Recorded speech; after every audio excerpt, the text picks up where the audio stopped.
Olá, Sergipe, sejam muito bem-vindos ao terceiro episódio do ADMcast. Estou aqui com o Francisco Barreto, nosso vice-presidente aqui da ADM Sergipe. Olá, pessoal, sejam bem-vindos ao terceiro episódio do ADMcast, dessa vez com os amigos, quase primos, um é primo de verdade, o outro é quase primo, mas é amigo de infância também. Diogo Barreto, sócio-diretor da Dicom Engenharia. Davi Barreto, sócio-diretor da construtora Santa Maria. Vou cumprimentar aqui, tá? Davi, meu irmão. Obrigado, bem-vindo. Obrigado. Valeu, Serginho. Tamo junto. Diogão. Valeu, Chicão. Seja bem-vindo, grande Davi. Valeu, meu irmão. É isso, acho que é um momento enriquecedor poder contar com duas ilustres pessoas aqui do mercado imobiliário sergipano, falar um pouco do Minha Casa Minha Vida ao alto padrão. Então aí, Diogo, vou passar a palavra para você. Certo? Fala um pouco aí da sua história, da história da Dicom Engenharia, como começou, como surgiu, e fala um pouco aí desse Minha Casa Minha Vida, do Casa Sergipana, o que é que está acontecendo, o que é que você está vivenciando. Então, boa tarde a todos, obrigado pelo convite. Eu sou um aprendiz aqui, né? Sou o mais novo membro aí da ADM, sou novato. Você já foi e voltou, não venha falar com isso não. Você é experiente. Nessa temporada você é novo. Nessa temporada você é novo, mas você está com a gente há muito tempo aí. Minha história na construção civil acho que começou quando criança, né? Eu convivia na casa da minha avó, que era no fundo da casa do meu tio, né? Toda a minha família tem origem na construção civil.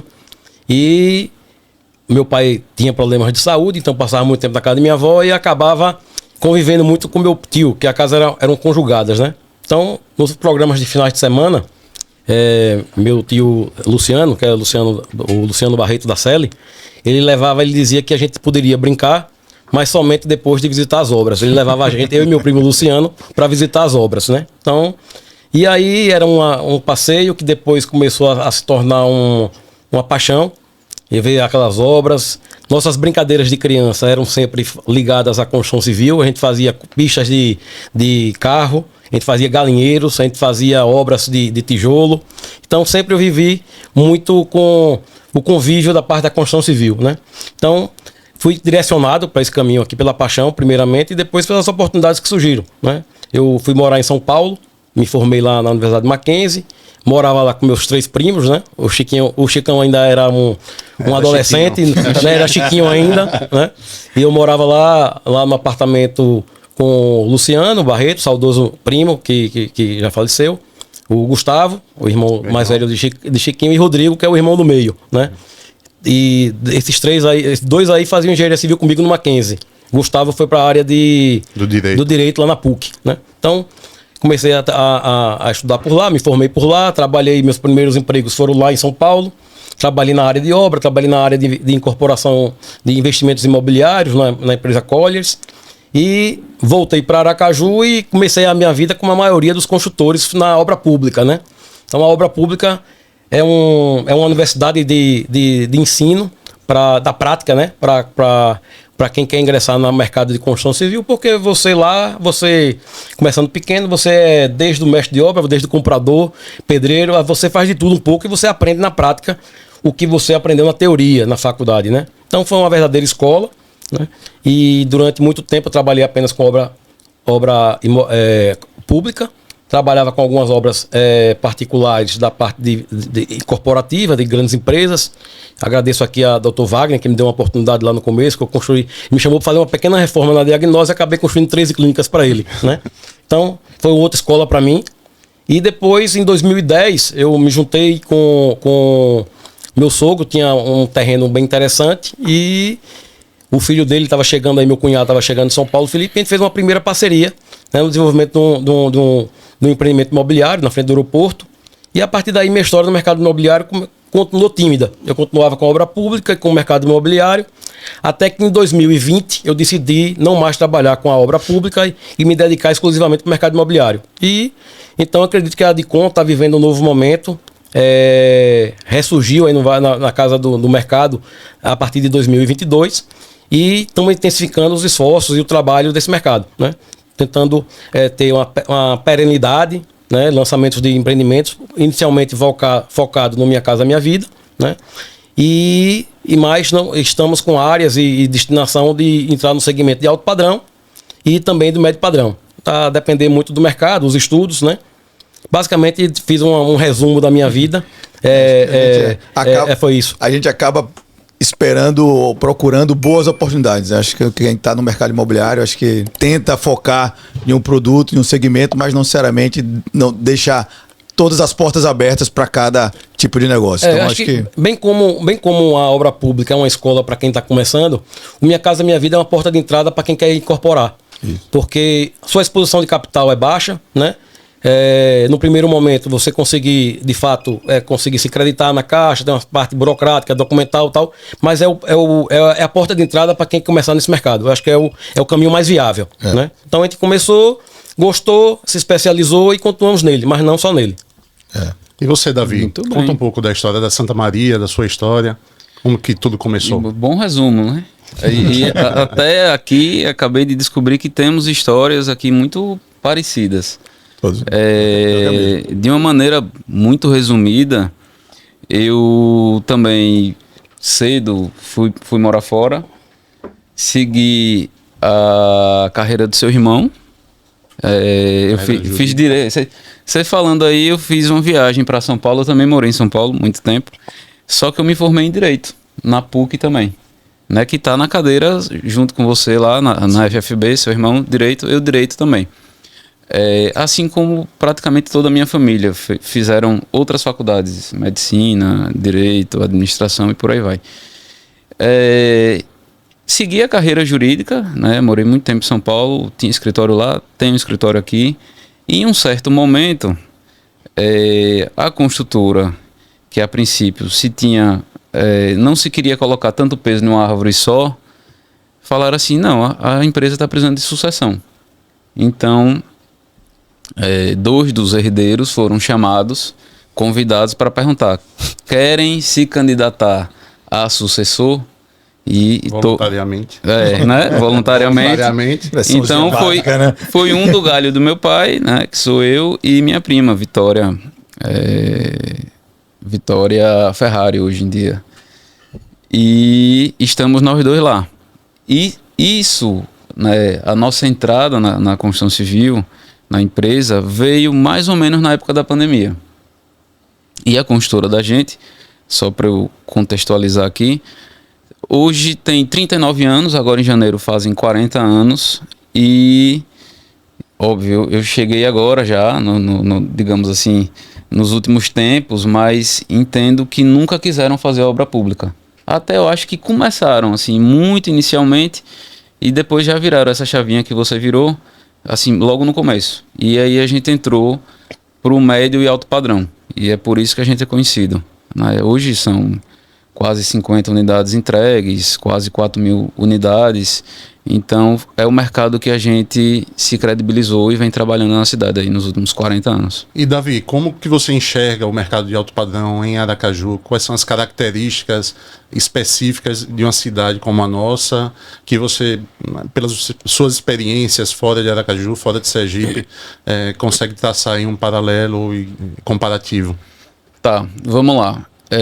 Historicamente, Sergipe sempre teve um teto de metro quadrado muito baixo, né? Também temos custo de construção também muito baixo. Eu tenho imaginado, e imagino que as outras pessoas que vocês trouxeram e vão trazer aqui, está sentindo que está se criando uma tempestade perfeita, assim, uma anomalia positiva. Que é o quê? Depois da pandemia, né, naturalmente uma catástrofe, mas o mundo destravou algumas coisas. Enlouqueceu por um lado e melhorou outras coisas. Então vou dar um exemplo. A percepção que eu tenho é que a pandemia destravou o consumo de luxo. Sim. E ela fez uma coisa... As experiências, né? O cliente... Isso, né? A gente ficou mais hedonista. Eu não sei se vou morrer. Vamos logo comprar umas coisas que a gente queria, fazer umas viagens, morar melhor, comprar um carro, enfim. Todos os setores aproveitaram dessa característica. E outra característica muito forte da pandemia é que ela validou que é possível trabalhar online, trabalhar à distância.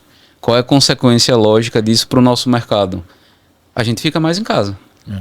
E isso está sendo potencializado pela IA. agora. Isso, claro, né? Né? Você quer mais, porque cada vez mais tá no seu lar, tá em uma boa residência, Isso. Você- Dito isto, e visto assim os dados macroeconômicos de Sergipe, né, de energia abundante, do petróleo, que temos aí águas As profundas, perspectivas de investimento no petróleo aí para os gás, né, cloreto de potássio aqui, que é uma jazida importante do país. Estamos imaginando que vem um fluxo de capital nos próximos 5, 10 anos. Segurança pública aqui também, né? Que acaba reforçando um pouco isso. Não, perfeito. Comparado com Segurança. Os outras capitais do Nordeste, a gente tem um. Isso, então. Eu acho que Sergipe é uma capital naturalmente organizada, pequena, tem uma qualidade de vida muito boa. Imagino que vem um fluxo muito grande de capital para cá e a gente está defasado em relação ao preço do metro quadrado de todo mundo. Do país, não é nem do de qualquer local, e é a capital nordestina com o menor valor de metro quadrado. Então, eu acho que exatamente o título do podcast, quem tiver na base, que sempre vai ser subsidiada, uma demanda reprimida e etc. E quem tiver no alto padrão, eu, inclusive, quero aproveitar o espaço para parabenizar vocês, porque historicamente, por fatores folclóricos, a gente nunca conseguiu analisar os dados do mercado em Sergipe. E vocês, no penúltimo, último almoço da ADEME, vocês apresentaram uma compilação de dados excelente. Então, assim, a base muito forte aí, não me lembro precisamente, mas acho que 60% é baixo padrão, né? Minha Casa Minha Vida, basicamente. E o alto padrão... a gente está falando do mercado aí de 1,5 bilhão, o mercado sergipano imobiliário, o alto padrão mexe aí com uns 10%, mais ou menos. Então, tenho visto lançamentos de sucesso sendo feitos com metragens menores e metragens maiores no alto padrão, e tenho visto com bons olhos. Tanto que continuamos investindo nesse segmento do setor. A Santa Maria sempre acreditou no segmento de médio e alto padrão, Sim. historicamente. Nós não conhecemos, né, pelo menos eu não conheço, no passado recente, um empreendimento na linha Minha Casa Minha Vida. Tiveram algumas experiências no passado, mas mais voltado ao médio padrão. Né? Muito remotas. Confesso que a gente tem olhado com carinho para o setor, mas não temos experiências não. Continuamos focados no médio e alto. Mas temos olhado algumas coisas. Eu, particularmente, aí, pessoa física, já fiz experiência no Minha Casa Minha Vida, gostei, mostrei os dados para os sócios, né? Os sócios fundadores, e eles estão analisando. Aproveito para mandar um abraço para o Eduardo Barreto. Mandarei, sim. Carlos Orlando, a figura ímpar da engenharia. A lenda, né? São as lendas do mercado imobiliário sergipano. São lendas aí do mercado, estão há muito tempo, né? E preparando a sucessão aí. Meu pai disse... Não, amigo, agora eu quero ir para a fazenda. Descansar um pouquinho, né, também, né? Ele disse essas palavras e estava até de chapéu, inclusive, no dia. Pois é. Já está até no jeito, faz na parte roupa. do ciclo, né? Pendurar a chuteira e passar o legado. Aconteceu com você. Aconteceu com imagino também. Com você comigo também. Acaba que a gente... Naturalmente. Histórias muito semelhantes. Pois você falou histórias aqui, muito semelhantes. Eu passei por isso também, estudei fora, voltei para Aracaju e estou fazendo aqui a nossa carreira, né? Então, mas é isso. Acho que é um ambiente super promissor. Acho que Aracaju é uma das... Acho que é a última capital dessa expansão imobiliária que vai chegar. As outras capitais já surfaram essa onda. E a gente ficou para trás. Eu acho que agora é o nosso momento. Eu acho que já começam a chegar compradores, investidores aqui, falando assim, teve um ontem por acaso. Não, acho que João Pessoa já está saturada. E começando a olhar para Aracaju com outros olhos. Eu acho que fica essa pulguinha aqui na nossa orelha para falar assim, vamos ficar atento. Acho que o plano diretor que está vindo aí, que pode trazer é um momento excelente para discutir o plano diretor e olhar para o futuro da cidade, a cidade que a gente quer, justamente no momento que todos os olhares do ponto de vista de investimento estão direcionados para Aracaju. E a gente tem muita área, muito potencial construtivo enorme. Eu acho que a gente pode fazer muito mais do que a gente faz. Eu acho que a gente tem que parar de olhar Aracaju, Sergipe como a menor cidade do país e a gente começar a olhar como seja a melhor cidade do país, né? Pensar em algo maior, algo grande. não porque algo tem pequeno. Eu acho tem que as esse oportunidades, né? é isso. Então, E você falou em onda aí, né? Não surfamos essa onda aí. É engraçado que meu pai fala muito isso. Fala, as ondas começam em algum lugar que chega o remanso. a marezinha embaixo. Mas agora eu acho que é isso, é a tempestade perfeita. É um conjunto de fatores positivos e Aracaju, Sergipe, mas Aracaju particularmente, subvalorizado, que para o investidor Isso, claro, é. é a hora de entrar. Quem chega aqui acha barato. E No fundo é isso. Para o investidor brasileiro, é uma cidade que está barata até o momento. E para o investidor internacional, que já acontece em É de Sergipe, graça. é de graça. É. O cara, quando paga em euro ou dólar, isso aqui fica de graça. Nós, Divide por 6, 7. nós fomos uma época aqui boa, na época da instalação da Petrobras aqui, né? Então eu acho que Sergipe se acomodou um pouco, né? Com o dinheiro farto que tinha na época da Petrobras e não investiu em outros setores.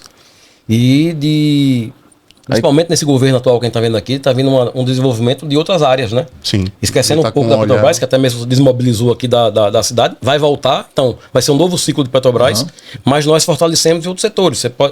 Vocês mesmos têm hotéis, pode ser Turismo. o turismo está muito forte. melhorou né? muito. A parte de indústria, a parte de logística, despontando Tecnologia, aqui. eles estão olhando muito para Tecnologia. tecnologia. Então, Sergipe hoje em dia não está se preparando para não depender apenas de um produto, como foi no passado, que é petróleo, mas sim está se fortificando, solidificando em outras áreas, né? Isso, petróleo e funcionalismo público, né? Acho que que era falta um hubzinho aéreo ainda melhorar um pouco, porque a gente é carente. Mas de o hub voos. aéreo só vem com a demanda, né? Então, Não, uma coisa, exatamente. Tem que a gente vai ter que lançar criar mais primeiro, empreendimentos, exato, colocar mais gente aqui morando O para poder. desenvolvimento vai ter que chegar antes do hub aéreo, infelizmente. No fundo tem, mas acaba a gente sofrendo pouco, mas. E só pegando um gancho do governo, né, ele falou de segurança, né? Segurança, também a segurança estatal, governamental, do cara vir aqui, porque, veja, né, não vou dizer que sou apolítico, mas sem falar bem do governo A ou B, esse governo que aí está tem criado infra para muitos setores funcionarem Isso, não. bacana. Sim. E infra de fato mesmo. Agora abriu o viaduto aqui, tá todo mundo investimentos que a gente não aliviado. via acontecer há muito tempo. Né? Você vê a ponte, viaduto, coisas acontecendo que vão mudar a cara da cidade. A preocupação com destravar a zona portuária, né? Dar um novo sentido de uso para o nosso porto. Isso aí tem sido o foco deles também, realmente. E trazer a Barra para dentro de Aracaju.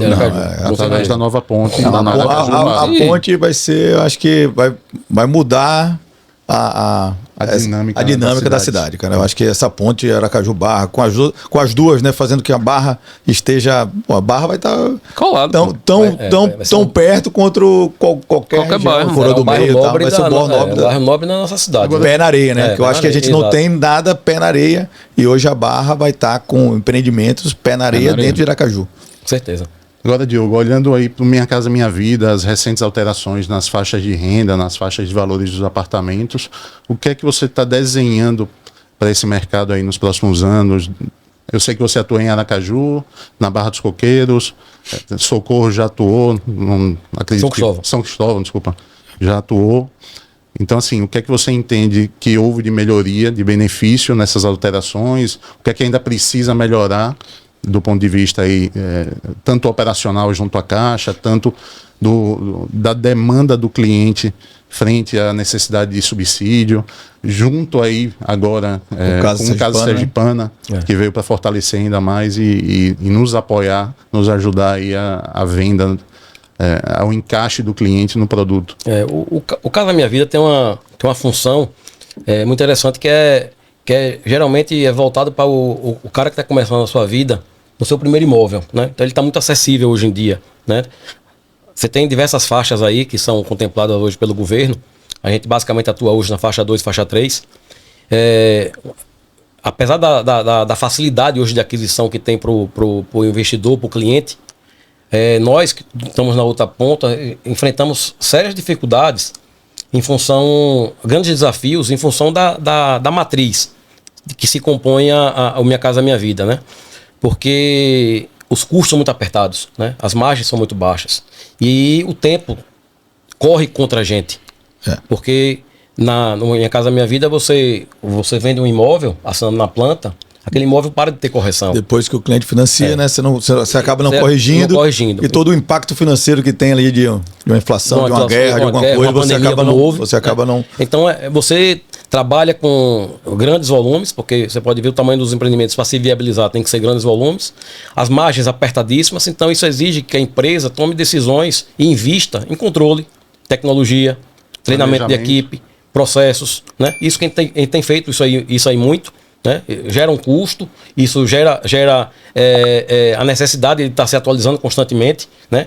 São a questão também de segurança jurídica, que a gente tem uma insegurança jurídica ainda muito grande ainda no Brasil, são regras que se mudam no meio do caminho, e isso tudo para o construtor, o investidor, é um desafio, né? É um desafio constante e que não supera em si a base de clientes que nós temos, que realmente é a base da pirâmide, é onde tem o maior mercado.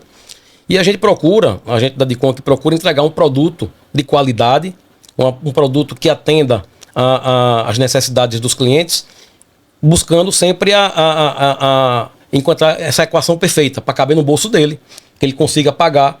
Porque, apesar de ser um programa fantástico, ele existe ainda algumas limitações. Como exemplo, ele tem que pagar os juros do valor liberado para ele ao longo da obra. Então, os juros de obra. Ele acaba juntando essa despesa com a despesa do aluguel que ele está pagando e acaba complicando. E aí que entra o programa do nosso governo do estado, que é a Casa Sergipana, que veio não a resolver, mas ajudar e facilitar muito essa equação.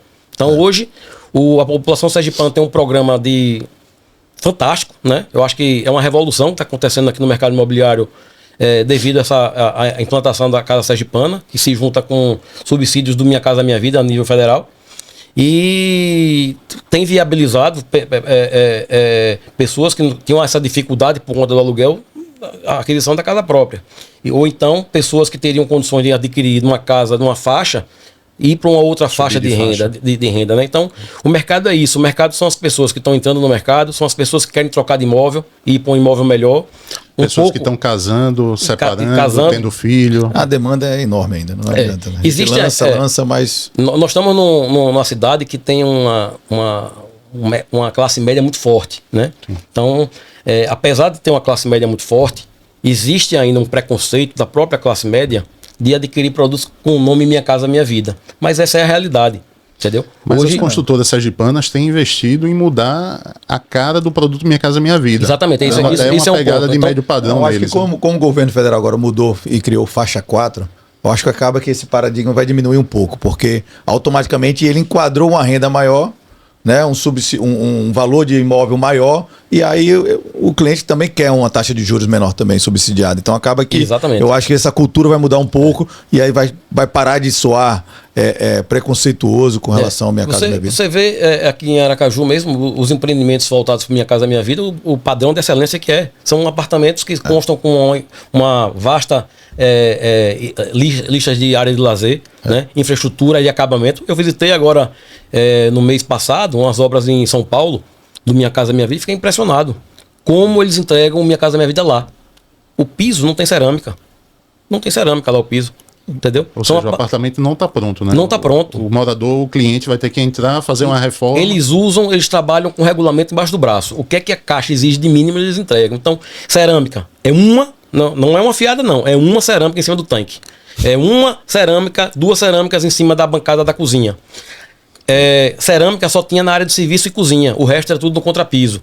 Então, coisas assim que a gente aqui também, em Aracaju a gente não vê. A gente entrega. Quando eu disse para ele como a gente entregava nossos imóveis de Minha Casa Minha Vida, que ele ficou impressionado. Como é que cabe na conta, né? Como é que cabe na conta. E outra coisa, ele disse, na hora que eles entregam lá o empreendimento, uma série de caminhões param na porta lá para poder recolher tudo, porque todos os clientes trocam tudo, o que eles entregaram. Então eles disseram, eu vou entregar coisa boa para quê? Entrega coisa de qualquer jeito, porque eles vão aqui entrar, vão recolher e levam embora e trocam tudo e reformam. Felizmente ou infelizmente, a cultura do cliente sergipano é bem diferente, né? Ele é bastante exigente no que está recebendo. Até demais. E ele está no direito. Acho que o cliente tem o direito de exigir, porque ele está escolhendo, né? Muitas vezes é o imóvel da vida dele, é o único imóvel da vida dele. É um sonho que ele está realizando, uma conquista importante, né? Então o cliente mudou. Ele tem essa percepção, ele tem conhecimento, ele tem fontes de pesquisa, né? Então ele está mais exigente e a gente tem que se preparar para isso, né? Sim. Cada vez mais para poder entregar produtos de qualidade que caibam no preço. Para receber todo tipo de cliente com todas as exigências que eles fazem, independente de ser Minha Casa Minha Vida ou alto padrão. Aqui é área comum, equipada, decorada. Exatamente. Tudo que você puder colocar lá na área comum, você acaba colocando. E só pegando o gancho, né, puxando sardinha pro meu lado, no alto padrão, você falando aí de São Paulo, Minha Casa Minha Vida, entrega no contrapiso. Mesma coisa, alto padrão. No alto padrão é no contrapiso mesmo, porque o cara não quer receber o acabamento padrão, porque cada um tem seu gosto pessoal e quer... Pô, eu digo lá na construtora que eles dois também participam desse mesmo setor. Era o meu sonho entregar no contrapiso.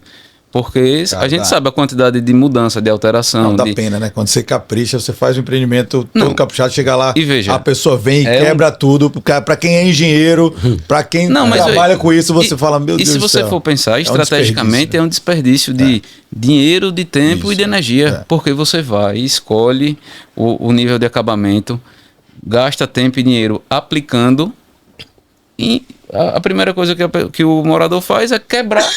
Ou seja, gasta de novo tempo e energia para botar outro. E fora da questão do descarte do material. Pois é um recurso assim, que custou para a construtora colocar lá, que tanto do ponto de vista do material, mas também do descarte que a própria construtora gera durante a construção. Claro. Então, assim, é um ciclo de desperdício que a gente está trabalhando para reduzir, para evitar. Isso tem a ver também com o código de obras, né? Eu não sei se, por acaso, já enfrentei algumas vezes você querer entregar um apartamento, o cliente pedir para não entregar e ter dificuldade depois na prefeitura. Não, mas acho que é permitido. Né? Sem o piso... Não, tem as áreas molhadas, tem algumas exigências, mas são poucas, não são grandes coisas, não. Então, como o Davi falou, é um desperdício de dinheiro para o cliente, inclusive. Porque se por acaso aceitasse que não entregar assim, isso é uma economia, né? O cara tem de tudo, de tempo, de resíduos, que hoje em dia é um tema muito em voga aqui, essa questão ambiental. Então, eu acho que falta às vezes a gente sentar, como a gente tem feito ultimamente aqui com os órgãos públicos, com a própria sociedade, para discutir alternativas e viabilidar. Porque na hora que você baixa o custo, é bom para todo mundo. E tem questões assim que existe um mito em torno, né? Por exemplo, eu não vou estar utilizando um determinado material porque o cliente não vai aceitar. É o exemplo do drywall, que foi o grande evitado pelo cliente aí ao longo do tempo, e que isso vem mudando mais recentemente com as novas gerações e eles entendendo a importância que um sistema industrializado traz de benefício, ver que não tem diferença naquele material. Em alguns momentos ele pode ser até considerado melhor do que um bloco cerâmico ou um bloco de concreto, né? Isso que eu ia dizer, é uma solução técnica que evoluiu e às vezes é superior à alvenaria antiga. Sim. Então, hoje não tem.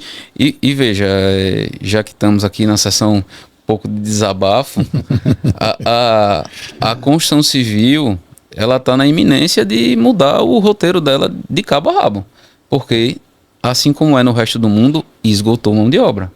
Ou a gente industrializa o canteiro e usa, né, os equipamentos e os produtos que temos à disposição, a exemplo do que Chicão trouxe aí, o drywall, ou não, as obras não vão ser feitas. Ou não vão ser entregues no prazo combinado com o cliente. Exato. E aí acarreta mais custo para todo mundo, né? E o risco, né? É risco para a construtora, é risco para a sociedade, para o cliente, de ter uma obra parada, atrasada, embargada, enfim, por conta de falta de pessoas. Exato. Né? Então, o Diogo colocou bem a importância do investimento em planejamento, em controle, na engenharia, buscando soluções e alternativas que reduzam o custo e façam o produto encaixar no mercado, encaixar no bolso do cliente, que também é outro desafio que nós precisamos aí abordar, enfrentar. E você falando que existe um preconceito, né, contra essa nomenclatura, Minha Casa Minha Vida. Gente, eu não sou do ramo. À medida que Minha Casa Minha Vida abarca imóveis de até 600 mil reais e renda familiar, se eu não me engano, de 12 ou 14 mil reais, é praticamente todo mundo.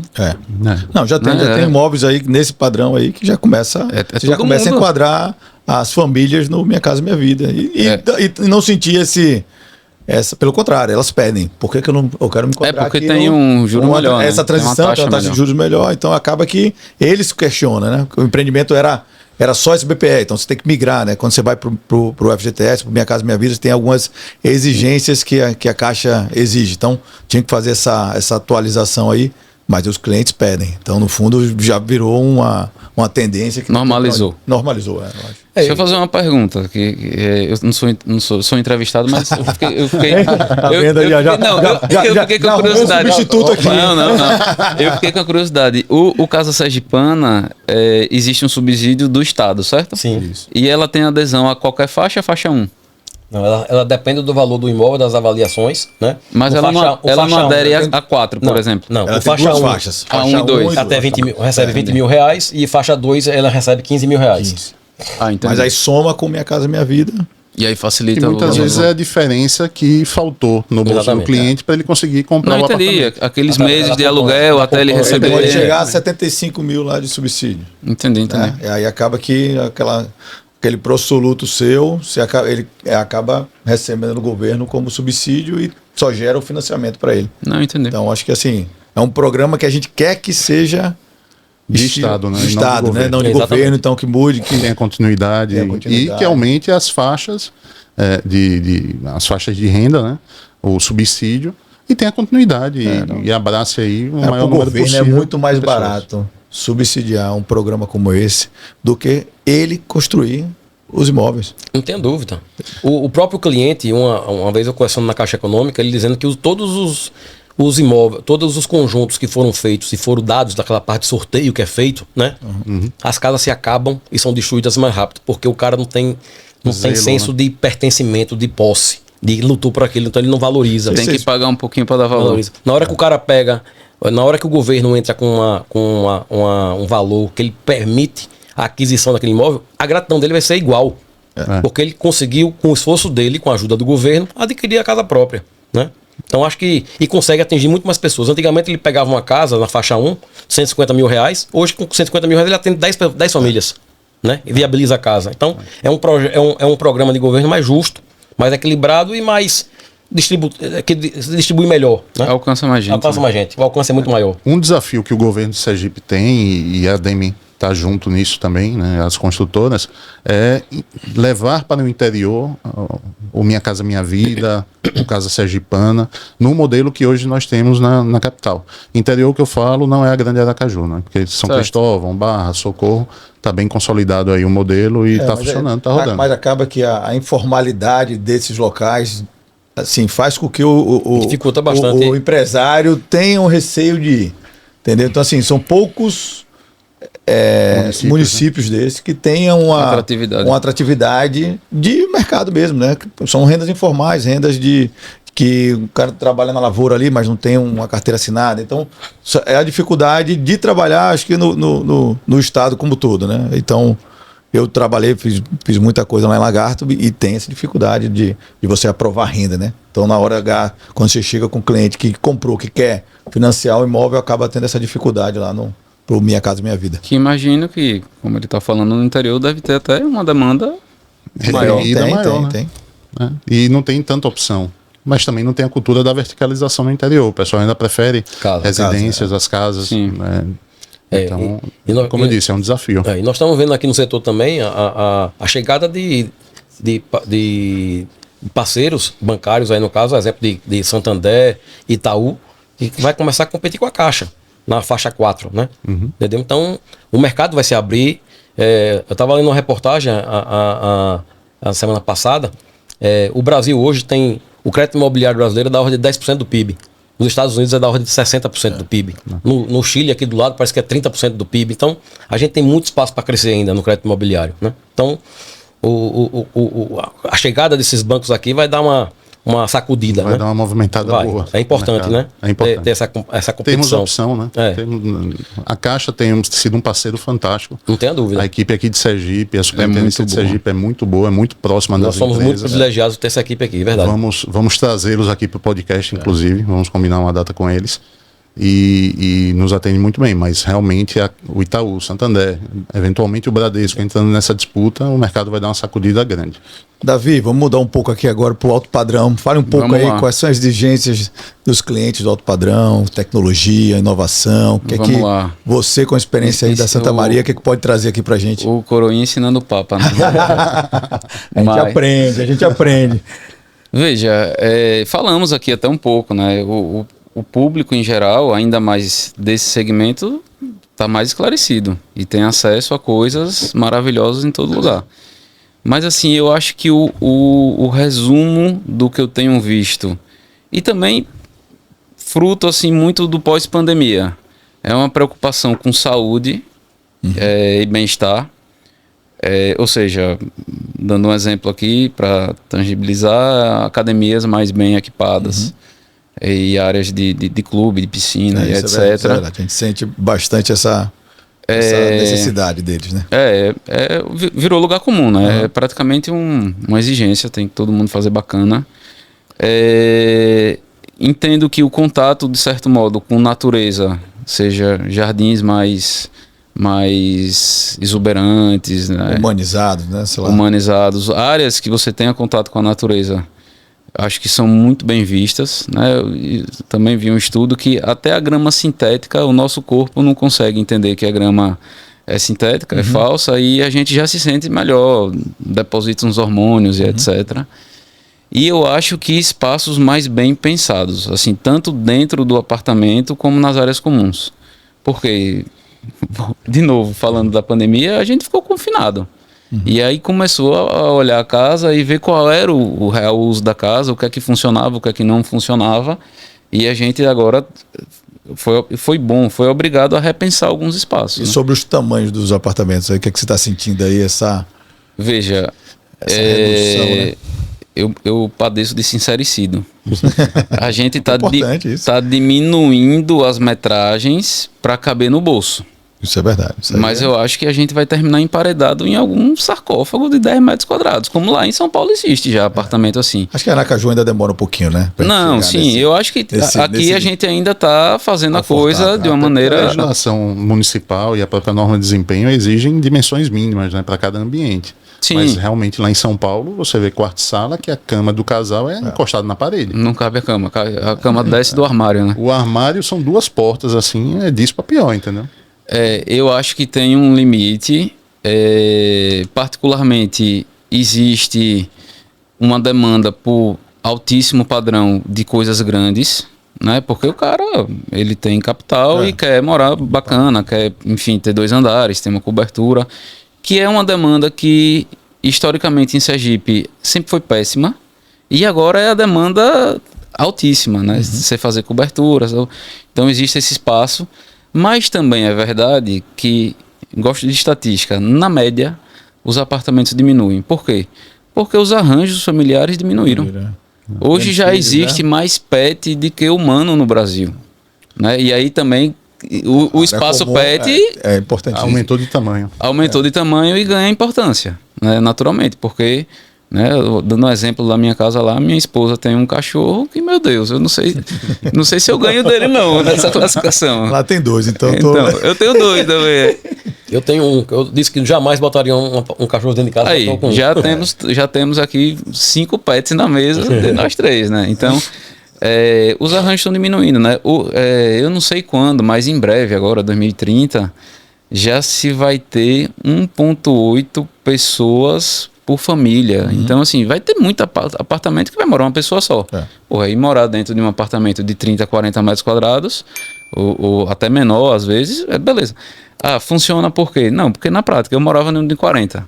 E era uma delícia. Hoje eu entrego apartamentos que a varanda tem 50 metros quadrados. Eu falo, rapaz, estou achando a varanda pequena. Eu falei, eu morava num apartamento inteiro de 40, vai ser legal para você. E a dificuldade de mão de obra, limpeza, né? De você atender a além necessidade disso, que você acaba piorando. E a nossa cultura é ter, né, esse serviço, mas acaba que... Mas está diminuindo também. Não, isso é difícil Tá diminuindo drasticamente. você achar, né? Mas aí a gente caminha também uma certa contramão, né? Porque a oferta de mão de obra de serviço está diminuindo por conta de escassez, mas ao mesmo tempo a demanda por serviços de hotel nos empreendimentos de alto padrão, serviços pay-per-use, os branded, né? Os branded estão vindo com força. Então, esse equilíbrio em algum momento vai ser importante existir. a gente vai ter que entender. Mas é isso que você falou, né?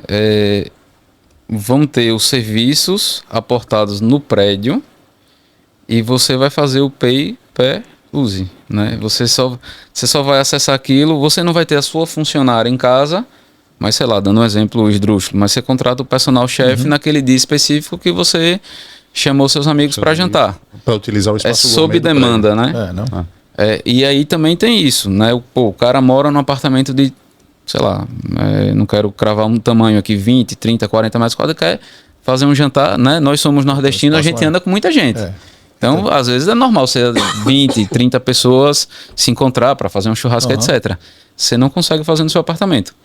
Aí nasce a necessidade de ter áreas de lazer muito bacanas e equipadas que você chame seu pessoal e seja um lugar legal para atender seus amigos, seus familiares lá embaixo, né? Ou lá em cima, agora a gente tá indo pro roof, né? Nós invertemos a lógica, né? Antes era no playground embaixo, agora é no rooftop lá em cima. Exatamente. Diogo, estamos caminhando para o final, mas eu queria direcionar essa pergunta também.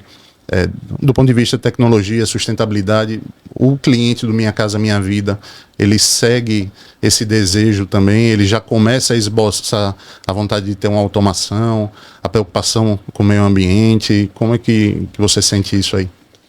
Ele, de forma direta, ele não está muito ligado na entrega do produto, né? Com essa política ainda. O que ele... Basicamente, ele se preocupa com o valor que cabe no bolso, né? Então, acho que tem que ser... Isso, né? Exatamente.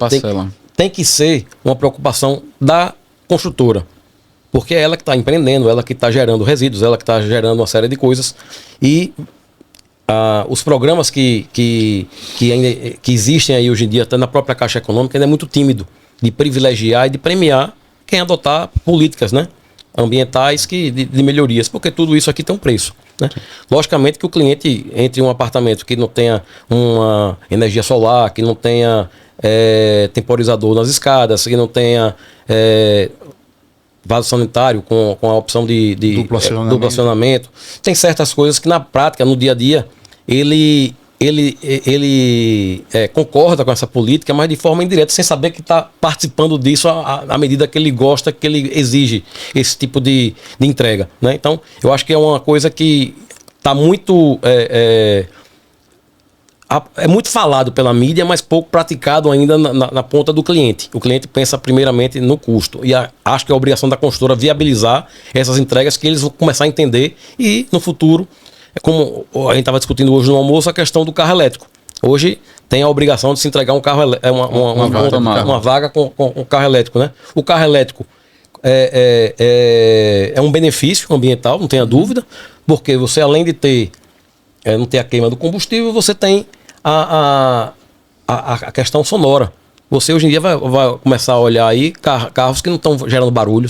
Eu ando de vez em quando com um cachorro e vejo um ônibus elétrico passando, é uma beleza. Antigamente era aquela fumaça, aquele barulho horrível. Então, isso tudo é um benefício para o cliente, né? Então, eu acho que, de forma indireta, eles gostam, eles participam, mas eles às vezes nem sabem que estão viabilizando e incentivando aquilo, né? E de certo modo, que assim como todo luxo, começa muito restrito e está se tornando acessível. Exatamente. Né? O custo de implantação está reduzindo cada vez mais. Né? Tanto energia solar ou o próprio carro elétrico, que era uma coisa intangível na cabeça de praticamente todo mundo. Hoje existe carro elétrico concorrendo com os carros a combustão.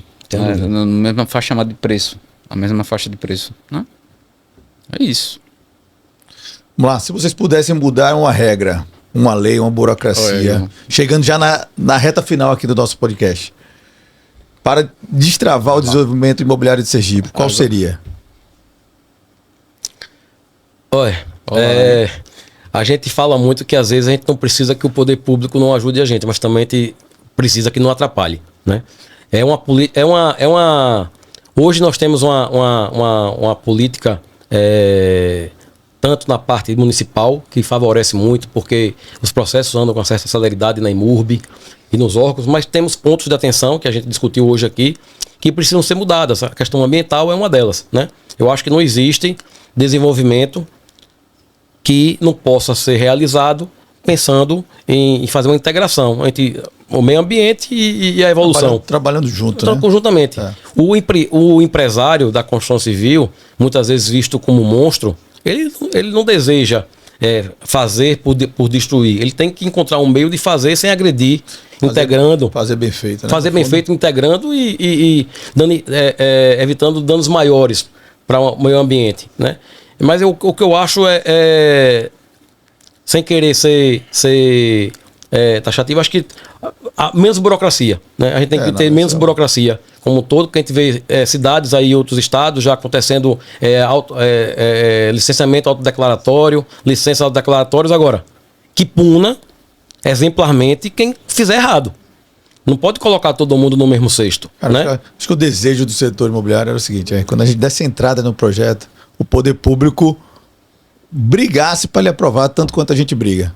Se estiver faltando, ele ligasse, ele cobrasse, ele mandasse uma mensagem, ele tivesse com aquela vontade... Como se ele precisasse, né? Como se ele fosse um empreendedor da cidade, né? Porque aquilo vai gerar emprego, vai gerar renda, vai gerar tudo. Né? Ele é um empreendedor da cidade, do estado, o né? principal, né? Então, e parece que o governo tem um pouco dessa... Tem um pouco dessa... Tem uma secretaria chamada Desenvolve-se.